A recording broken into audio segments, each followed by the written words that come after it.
स्वागत है दोस्तों आप सबका विद्या कुल क्लासेस विथ रोशन सर में। चलिए आज क्लास 10वीं का फिजिक्स का फर्स्ट चैप्टर जिसका नाम है प्रकाश का परावर्तन। प्रकाश का परावर्तन आज NCERT क्वेश्चन आंसर का पार्ट 2 है। इसके पहले पार्ट 1 में आपको वस्तुनिष्ठ प्रश्न करवा दिया गया है, वस्तुनिष्ठ प्रश्न करवा दिया गया है और ये पार्ट 2 है। इसका पार्ट 2 में आपको 2 अंक स्तरीय प्रश्न करवाया जाएगा, ठीक है, जो कि 10वीं के लिए है। NCERT प्रश्नोत्तर, चैप्टर का नाम है प्रकाश का परावर्तन, ठीक है। 2 अंक स्तरीय प्रश्न है, आप हेडिंग बना लीजिएगा, 2 अंक स्तरीय प्रश्न, ठीक है। ये 2 अंक स्तरीय प्रश्न है जिसमें चलिए फर्स्ट क्वेश्चन की ओर बढ़ते हैं।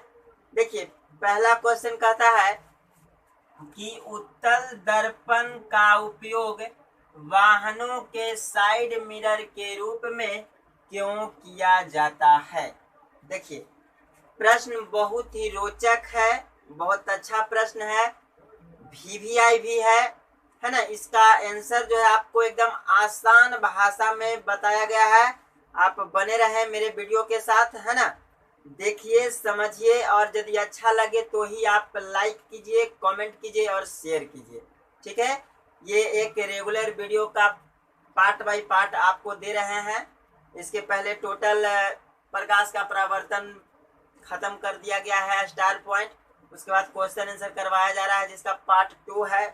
तो क्वेश्चन कह रहा है कि उत्तल दर्पण का उपयोग वाहनों के साइड मिरर के रूप में क्यों किया जाता है। क्वेश्चन समझ में आया? नहीं, फिर से समझिए।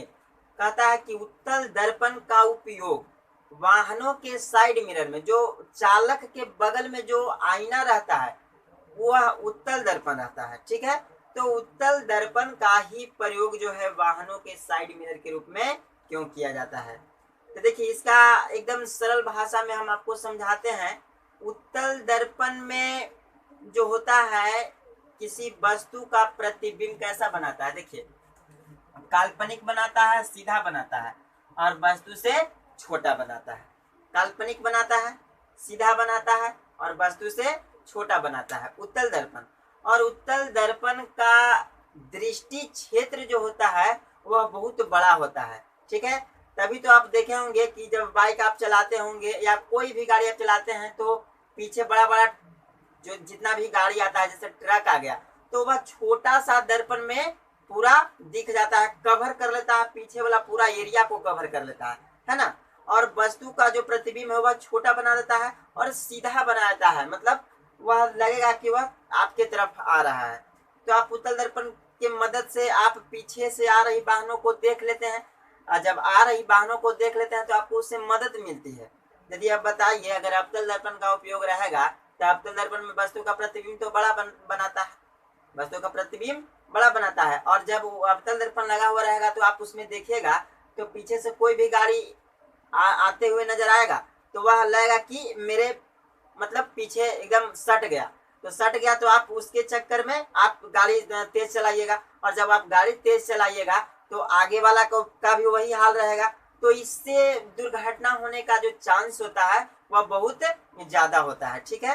तो इसीलिए हम उसको उपयोग नहीं करते हैं, उत्तल दर्पण का उपयोग करते हैं क्योंकि इसका दृष्टि क्षेत्र बड़ा होता है। इसमें काल्पनिक प्रतिबिंब बनाता है, सीधा प्रतिबिंब बनाता है, वस्तु से छोटा प्रतिबिंब बनाता है, पीछे से आ रही वाहनों को देखने में मदद मिलती है, जिससे किसी प्रकार की दुर्घटना होने से बच जाता है। आई होप आपको समझ में बहुत अच्छी तरह से आ गया होगा। अब मान लिया जाए कि ये क्वेश्चन आपको एग्जाम में पूछ दिया जाए, ठीक है, तो एग्जाम में पूछ दिया जाए तो आप रटिए मत, ठीक है, रटना नहीं है, आप खुद से दिमाग लगाइए और जो हम बात बताए हैं मेरे बातों को आप ध्यान दीजिएगा, उसी बात को एक बार समझ लीजिए और अपने भाषा में आप उसका उत्तर बना करके दीजिए, आपको बेहतर मार्क्स मिलेगा, ठीक है। ये मेरा गारंटी है, दावा के साथ मैं कहता हूँ कि आप मेरे चैनल पर बने रहें, आपको कहीं जाना नहीं है, ठीक है। इस लॉकडाउन में आप पड़े रहें घर पर, घर से बाहर मत निकलिए, मेरे साथ ही रहिए, मेरे साथ जुड़िए, दोस्तों को शेयर कीजिए, है ना, सभी दोस्तों को पहुंचाइएगा, तब जो है आपको भी फायदा होगा।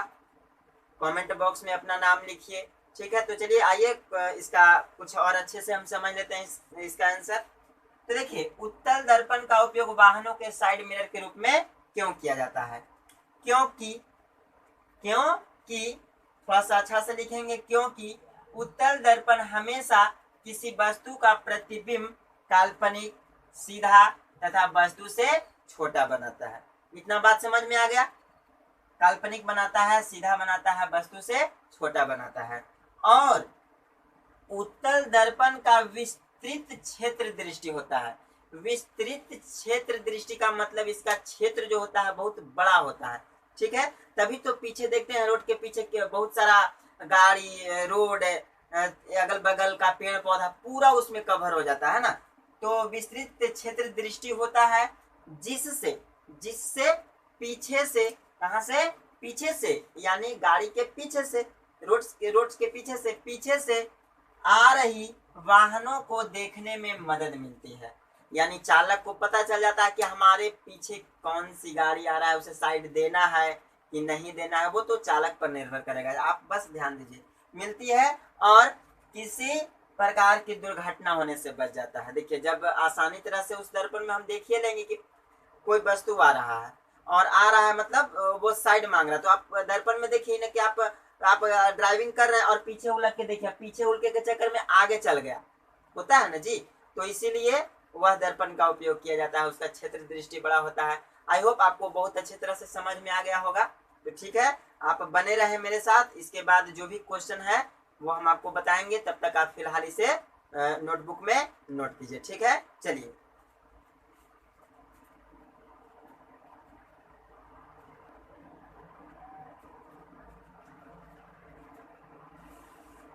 चलिए, अब प्रश्न संख्या 2 की ओर बढ़ते हैं।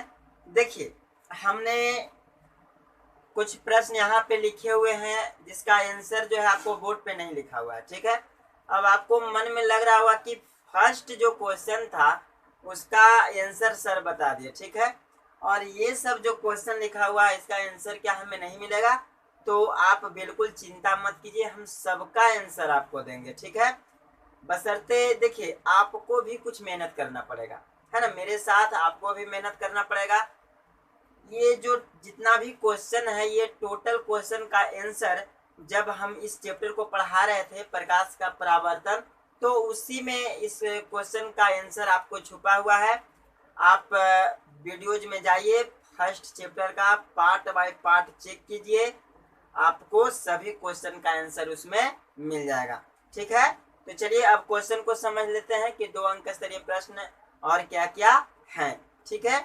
आइए, तो सेकंड प्रश्न कहता है कि अवतल दर्पण के उपयोग को लिखिए। देखिए, बहुत ही वीवीआई क्वेश्चन है, हर बार एग्जाम में मतलब 100% पूछने की चांस रहता है। तो अवतल दर्पण के उपयोगों को लिखना है। तो अवतल दर्पण का उपयोग सबसे पहले तो हजामती के रूप में किया जाता है, दूसरा डॉक्टरों के द्वारा किया जाता है। तो ये सब का उत्तर जो है इसका पीछे वीडियोज में आपको मिल जाएगा, पार्ट बाय पार्ट आप चेक कीजिए। फर्स्ट सेकंड है अवतल दर्पण का उपयोग। वैसे मैं डिस्क्रिप्शन में ये सब का लिंक जो है दे दूंगा, जिसमें आपको इसका आंसर मिल जाए, ठीक है। तो आप उतना वीडियोज में मत जाइएगा, आप सीधा डिस्क्रिप्शन बॉक्स को खोलिए और उसमें जो लिंक रहेगा उस लिंक को क्लिक कीजिए, उसमें आपको आंसर मिल जाएगा। आप नोटबुक पर लिख करके उसे याद कीजिए, समझिए, वो उसमें पूरा समझाया हुआ है, ठीक है। तो चलिए, थर्ड नंबर क्वेश्चन कहता है कि प्रकाश का परावर्तन क्या है, इसके नियमों को लिखें। प्रकाश का परावर्तन क्या है, इसके नियमों को लिखें। तो प्रकाश का परावर्तन क्या है? जब किसी प्रकाश के स्रोत किसी वस्तु से, जब प्रकाश किसी वस्तु से टकरा करके वापस लौटता है तो लौटने की क्रिया को ही प्रकाश का परावर्तन कहते हैं। प्रकाश के परावर्तन के 2 नियम होते हैं, है ना। तो और अच्छे तरह से बेहतर ढंग से आपको समझाया गया है। ये सिर्फ हम आपको एक हिंट दे रहे हैं, ठीक है। आप वीडियोज में जाइएगा तो उसमें एकदम बेहतर ढंग से आपको बताया गया है, ठीक है। तो चलिए, चौथा प्रश्न कहता है कि अवतल दर्पण एवं उत्तल दर्पण में अंतर स्पष्ट कीजिए। देखिए, अवतल दर्पण उत्तल दर्पण में अंतर स्पष्ट आपको करना है। ठीक है, चलिए ये टोटल मतलब इसमें हम 10 क्वेश्चन टोटल लिखे हुए हैं, मतलब जितना क्वेश्चन लिखेंगे सभी का आंसर आपको पीछे छुपा हुआ है। चैप्टर जब पढ़ा रहे थे तब तो आप उसे देखिए, वीडियोज के पार्ट बाय पार्ट देखिए, मैं बार बार आपसे रिक्वेस्ट कर रहा हूँ, तभी आपको समझ में आएगा।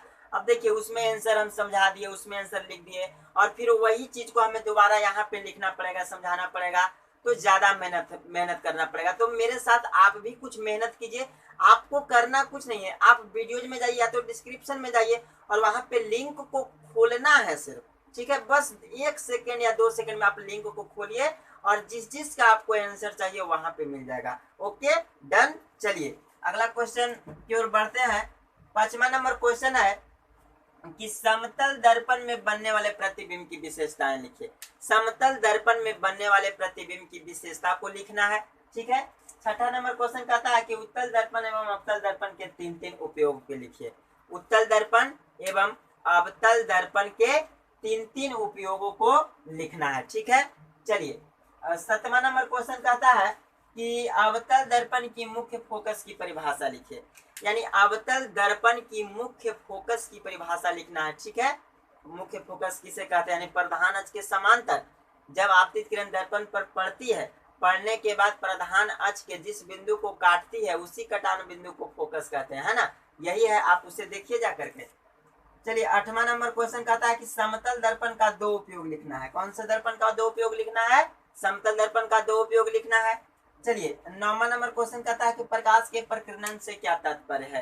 तो प्रकाश के प्रकीर्णन से आप क्या समझते हैं, है ना, जब सूर्य की प्रकाश जो है पृथ्वी पर पड़ती है तो पृथ्वी के किसी कण पर पड़ती है, कण पर पड़ने के बाद कुछ कुछ ऊर्जा अवशोषित कर चारों तरफ फैल जाता है, तो फैलने की ही क्रिया को प्रकीर्णन कहा जाता है। ये तो रहा सिर्फ आपको हिंट, आपको ऐसा सरल भाषा में उसमें आपको वीडियो में समझाया गया है कि आपको होश उड़ जाएगा। आपने, मेरा दावा है, मेरा चैलेंज है, आप ऐसा आंसर कहीं नहीं देखे होंगे।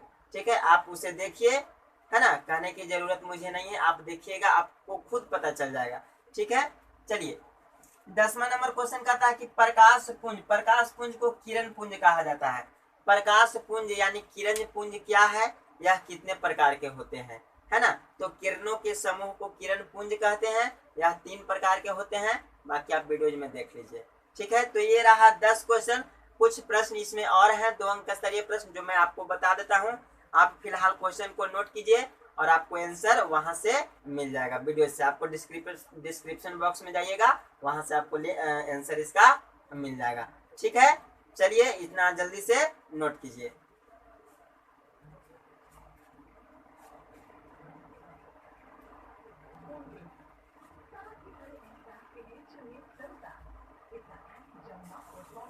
चलिए अब 11 नंबर प्रश्न को देख लेते हैं। ठीक है, चलिए 11 नंबर प्रश्न कहता है कि अवतल दर्पण के वक्रता केंद्र पर, अवतल दर्पण के कहां पर, वक्रता केंद्र पर रखे बिंब, बिंब का मतलब वस्तु, यानी अवतल दर्पण है। अवतल दर्पण के वक्रता केंद्र पर एक वस्तु रखा हुआ है। क्या रखा हुआ है, एक वस्तु रखा हुआ है। प्रतिबिंब के लिए एक किरण आरेख खींचे, एक किरण आरेख खींचे और उस प्रतिबिंब की प्रकृति, आकार एवं स्थान को लिखें। देखिए क्वेश्चन बहुत ही सिंपल है, आपको दिखने में बड़ा लग रहा होगा। देखिए कहता है कि एक अवतल दर्पण लीजिए, ठीक है, और अवतल दर्पण पर एक वक्रता केंद्र पर एक वस्तु को रखिए, वस्तु को रखिए और वस्तु को रख करके उसका प्रतिबिंब बनाइए। उसका प्रतिबिंब बनाने के लिए किरण आरेख खींचिए और जब प्रतिबिंब बन जाएगा तो उसकी प्रकृति लिखिए। ठीक है, प्रकृति मतलब आभासी या वास्तविक। ठीक है, उसके बाद कह रहा है क्या स्थान लिखे, यानी प्रतिबिंब कहाँ पर बनेगा। आकार लिखिए कि वस्तु की अपेक्षा प्रतिबिंब कैसे होगा। ठीक है, तो इसका आंसर आपको मिलेगा जब किरण आरेख वाला आप वीडियो देखिएगा, उसमें वस्तु की स्थिति, प्रतिबिंब की स्थिति अवतल दर्पण में पूरी तरह से समझा दिया गया है। तो उसमें आपको वक्रता केंद्र पर वस्तु रख करके उसका प्रतिबिंब वाला देख लीजिएगा, आपको आंसर बहुत आसानी तरह से मिल जाएगा। चलिए 12 नंबर क्वेश्चन कहता है कि किसी अवतल दर्पण द्वारा वस्तु का आभासी एवं आवर्धित प्रतिबिंब बनाने हेतु वस्तु की स्थिति कहाँ होनी चाहिए। ठीक है, देखिए कहता है कि अवतल दर्पण में किसी वस्तु का प्रतिबिंब जो आभासी प्राप्त करना है। कैसा प्राप्त करना है? आभासी। आभासी का मतलब सीधा प्राप्त करना है। ठीक है, आभासी प्राप्त करना है और आवर्धित प्राप्त करना है। आवर्धित का मतलब बड़ा प्राप्त करना है। तो वस्तु की स्थिति कहाँ होनी चाहिए? तो वस्तु की स्थिति, यह प्रश्न जो है ऑब्जेक्टिव में भी है, आप ध्यान दीजिएगा।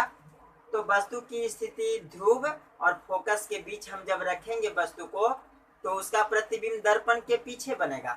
दर्पण के पीछे बनेगा, आभासी बनेगा, मतलब सीधा बनेगा, सीधा बनेगा और वस्तु से बड़ा बनेगा। ठीक है, चलिए, यानी आभासी प्रतिबिंब सीधा बनता है, काल्पनिक प्रतिबिंब भी सीधा ही बनता है, वास्तविक प्रतिबिंब जो है उल्टा बनता है। ठीक है, तो चलिए 13 नंबर क्वेश्चन जो है कहता है कि वास्तविक और आभासी प्रतिबिंब में अंतर क्या है। देखिए 13 नंबर क्वेश्चन कहता है कि वास्तविक प्रतिबिंब और आभासी प्रतिबिंब में अंतर क्या है। ठीक है, वास्तविक का मतलब होता है उल्टा और आभासी का मतलब होता है सीधा। ठीक है, तो वास्तविक प्रतिबिंब और आभासी प्रतिबिंब में अंतर क्या है, ये प्रश्न आपको कह रहा है। तो ये प्रश्न का भी उत्तर आपको वीडियोज में मिल जाएगा, मतलब टोटल प्रश्न का उत्तर आपको मिल जाएगा। जो प्रश्न का उत्तर आपको वहां पे नहीं बताया गया है वो आपको यहाँ पे बता दिया जाएगा। ठीक है, तब तक के लिए आप इतना प्रश्न को नोट कीजिए और आप आंसर बनाने की कोशिश कीजिए। डिस्क्रिप्शन में जाकर के देखिए, वहां पे इसका आंसर का लिंक डाला हुआ है, जल्दी से आप इसे नोट कीजिए।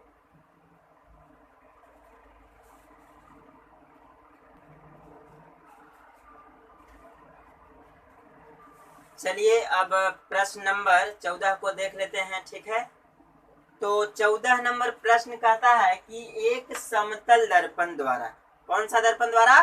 समतल दर्पण द्वारा, एक समतल दर्पण द्वारा उत्पन्न आवर्धन +1 है। समतल दर्पण द्वारा उत्पन्न आवर्धन कितना है? प्लस, यानी धनात्मक है, +1 है।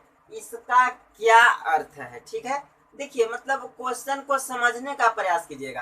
कहता है कि एक समतल दर्पण है और उसका उत्पन्न जो आवर्धन होता है वह प्लस में होता है, धनात्मक में होता है, +1 है। तो +1 उत्पन्न होने का अर्थ क्या है भाई? इसका मतलब क्या होता है?